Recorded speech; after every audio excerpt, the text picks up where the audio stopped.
ونسلم على رسوله الكريم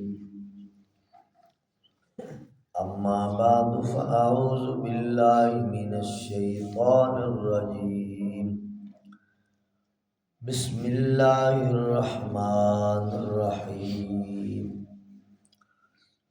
الله الذي رفع السماوات بغير عمد ترونها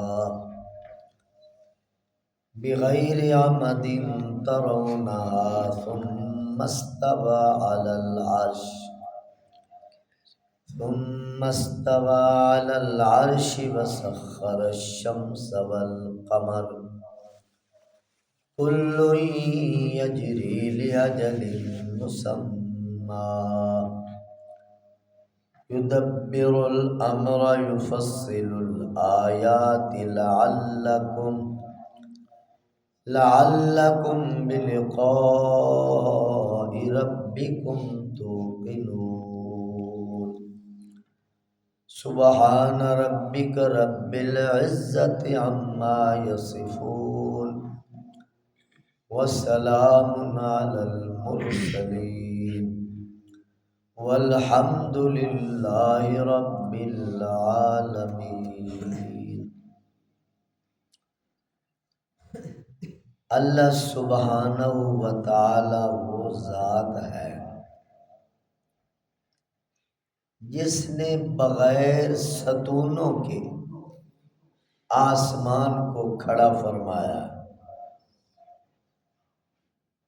ثم استوى علی العرش، پھر عرش معلی پر جلوہ افروز ہوا، وسخر الشمس والقمر، اللہ سبحانہ و تعالی نے چاند اور سورج کو کام میں لگا رکھا ہے، کل یجری لأجل مسمى، ہر ایک وقت مقرر تک کے لیے چل رہے ہیں۔ یدبر الامر،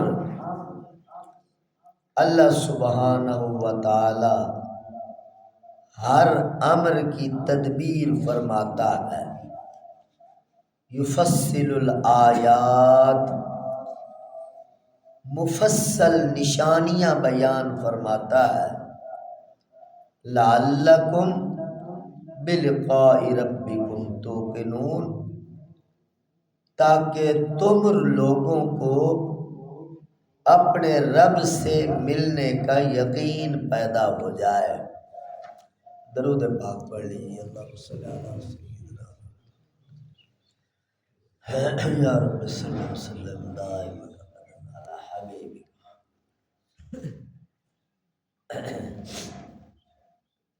حاضرین محترم، انتہائی واجب الاحترام قابل صد اکرام بزرگوں، دوستوں، عزیز بھائی،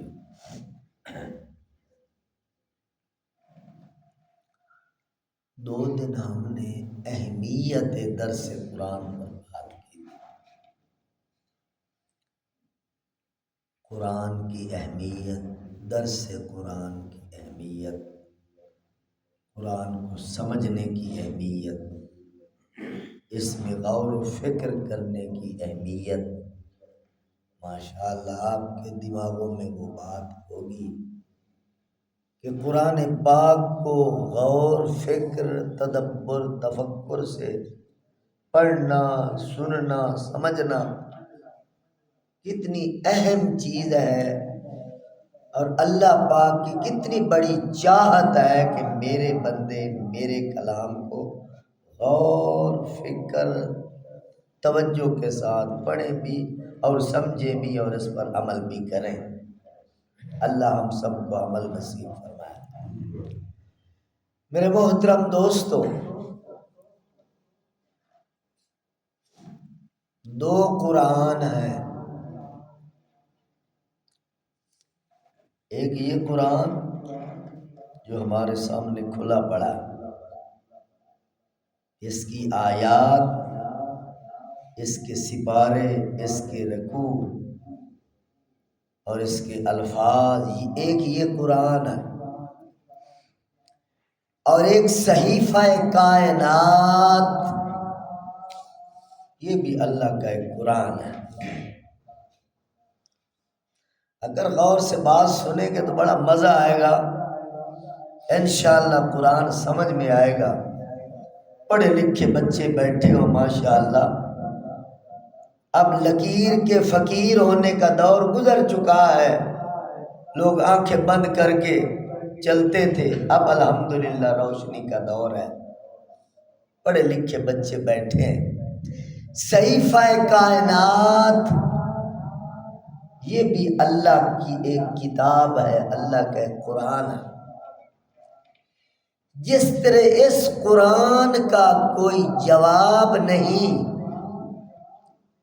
اس قرآن کی کوئی مثال نہیں، اس قرآن جیسا کوئی قرآن پیش نہیں کر سکتا، اسی طرح میرے محترم دوستو، اللہ کے بنائے ہوئے جہان جیسا کوئی جہان بھی پیش نہیں کر سکتا۔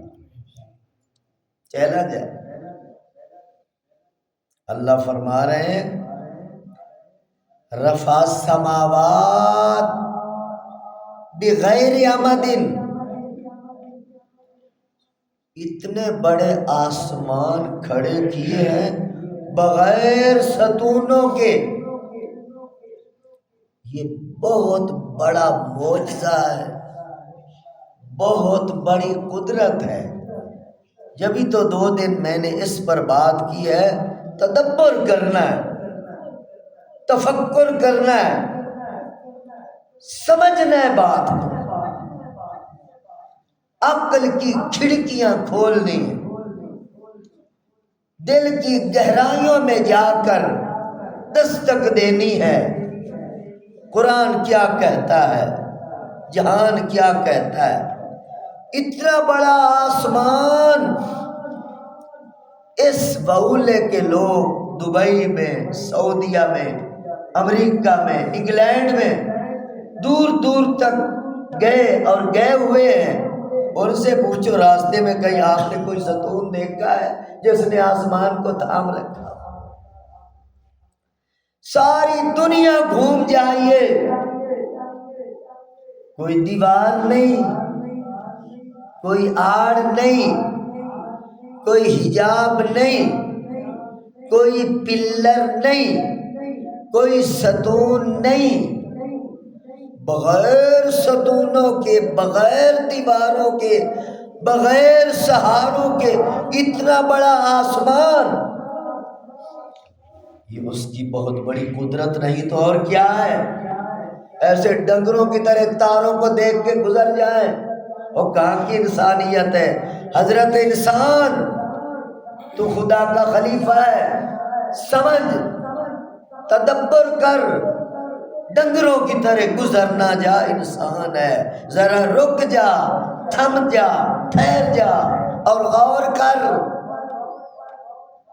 خلق السماوات، سورۃ رعد کی آیت کا ترجمہ اور تشریح عرض کر رہا ہوں، آسمانوں کو بغیر ستونوں کے کھڑا فرما دیا۔ یہ جو مرکزی جامع مسجد ہے، یہ چھوٹا سا ایریا ہے، اگر اس کی دیواریں ہٹا دی جائیں اور اللہ پاک اس دنیا میں اسی مسجد کو بغیر دیواروں اور ستونوں کے دنیا کو دکھا دے تو ساری دنیا دیکھنے کے لیے بولے میں آ جائے کہ چھت کھڑی ہے اور بغیر دیواروں کے۔ اتنا بڑا آسمان ہر گھر میں نظر آنے والا، ادھر توجہ کس نے نہیں کی؟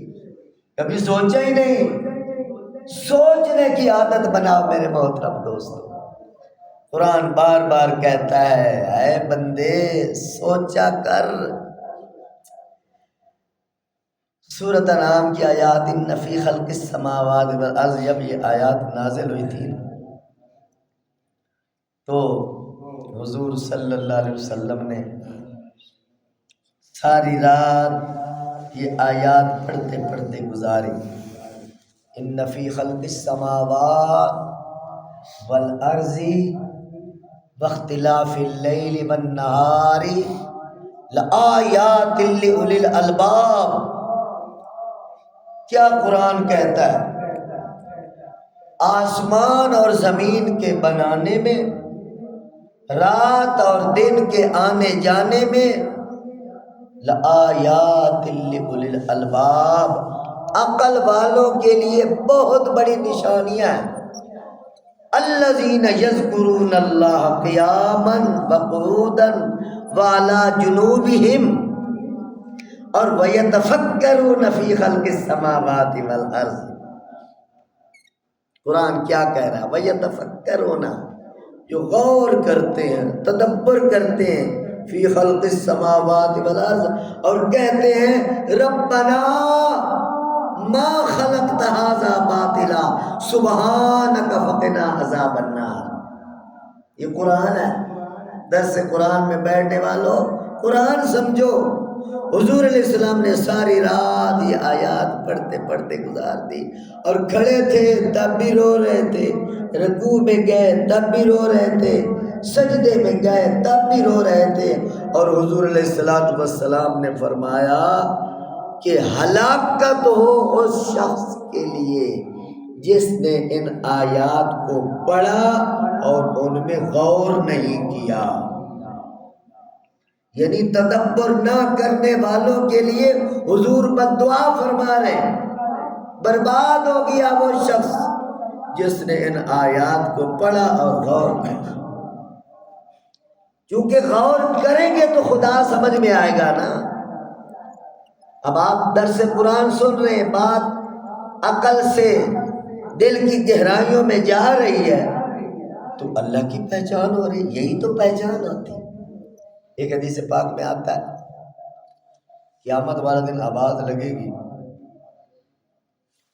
عقل مند لوگ کہاں ہیں؟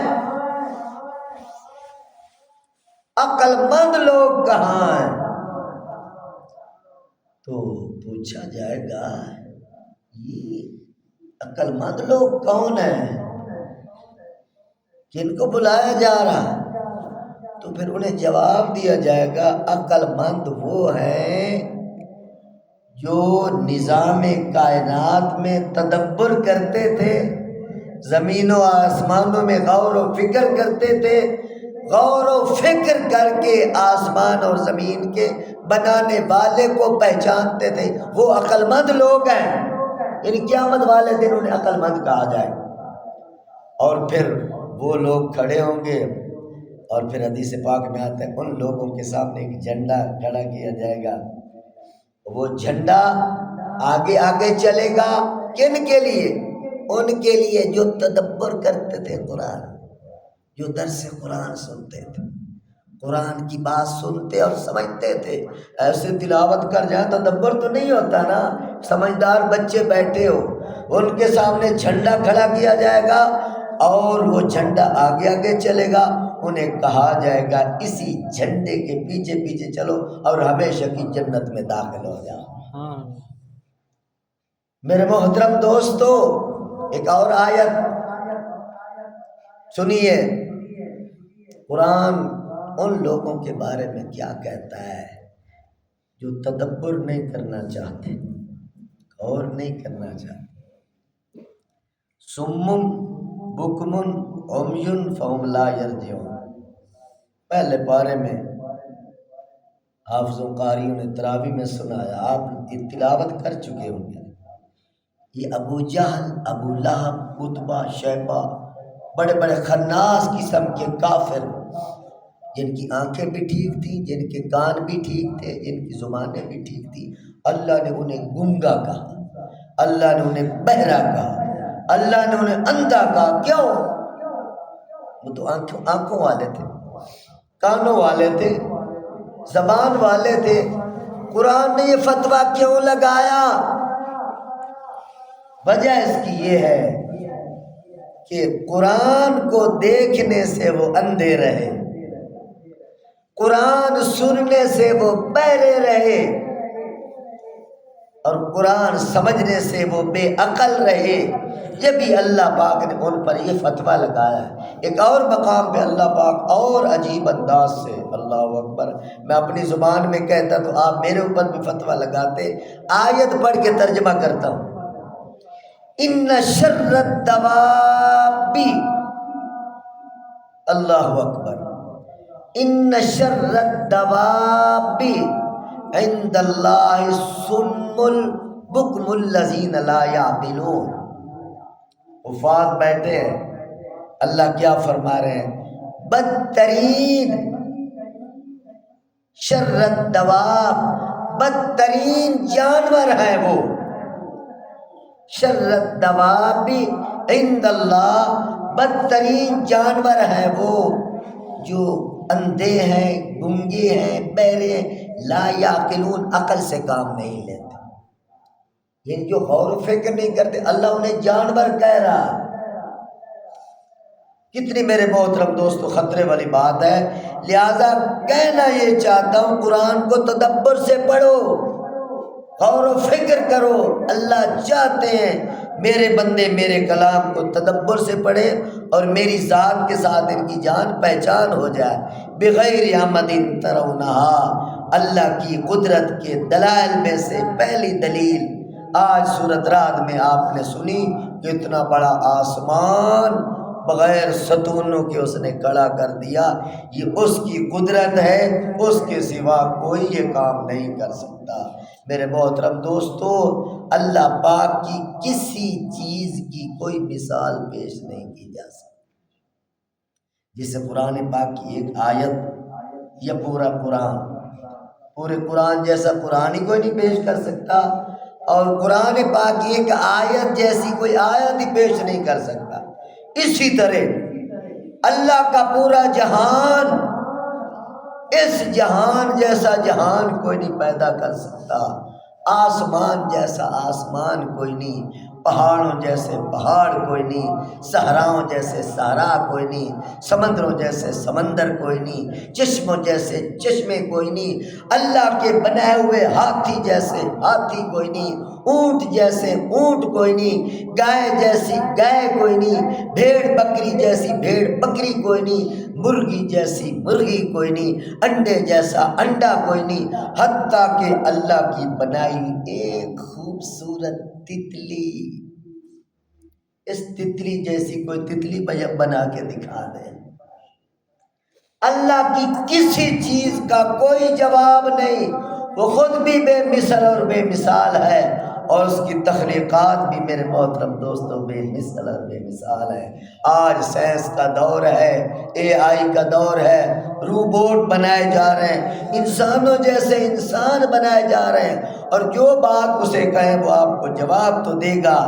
آپ اگر اسے کہیں کہ بریانی بنا کے دکھاؤ، وہ ساری بریانی شروع سے لے کر آخر تک بنا کر ڈشوں میں سجا کر آپ کے سامنے رکھ دے گا، مگر وہ بریانی کا ذائقہ چکھنے سے محروم ہے۔ یہ صلاحیت اللہ نے انسان کو عطا کی، اوریجنل انسان اللہ نے جو پیدا کیا ہے، اس کا یار کون مقابلہ کر سکتا ہے؟ پھول کی ایک پتی لے لیں، پنکھڑی لے لیں، گلاب کا پھول لے اور ہاتھوں پہ رکھیں اور پوری دنیا کے سائنسدانوں کو چیلنج کریں، یہ اللہ کا بنایا ہوا اصلی پھول ہے، اصلی پنکھڑی ہے، اصلی پتی ہے، ذرا اس جیسا کوئی پھول بنا کے پیش کر، ساری دنیا اکٹھی ہو جائے۔ بڑے بڑے خوبصورت پھول بنا دیے، بڑے انجینئروں نے، ماہرین نے، فنکاروں نے بڑے بڑے خوبصورت پھول بنا دیے، مگر خدا کے بنائے ہوئے پھول کی رنگت، خوشبو، ذائقہ اور اس کی جو خصوصیت ہے، اس کا بناوٹی پھول کہاں مقابلہ کر سکتا؟ خدا کو سمجھنا ہے میرے محترم دوست۔ اللہ موٹی موٹی مثالوں سے اپنی ذات کا تعارف کرواتے ہیں، تو رمضان المبارک میں درس ہوگا، اس میں اللہ کی پہچان کرائی جائے گی۔ ثم استویٰ علی العرش، اللہ فرماتے ہیں اتنا بڑا آسمان اور زمینوں کو بنا کر میں اپنے عرش پر جلوہ افروز ہو گیا۔ عرش الہی ساتوں آسمانوں سے اوپر ہے۔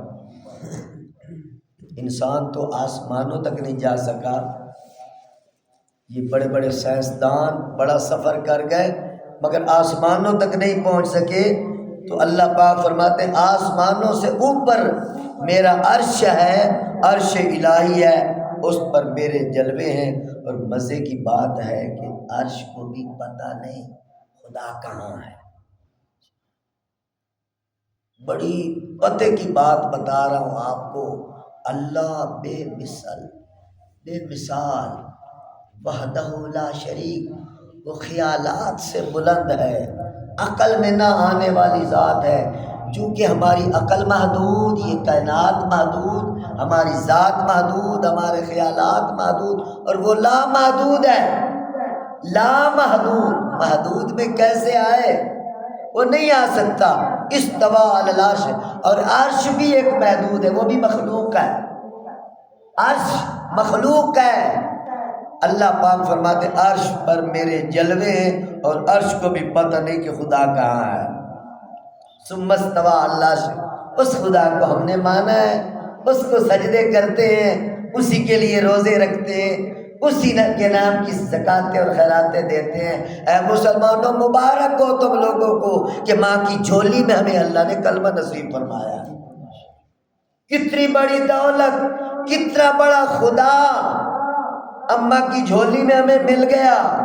ان سے قدر پوچھو جنہیں خدا کا پتہ ہی نہیں، جن کے سارے گھر کا ماحول ہی تیریا ماحول ہے، نیچری ماحول ہے، خدا بیزار ماحول ہے، خدا کو ماننے کے لیے وہ لوگ تیار ہیں۔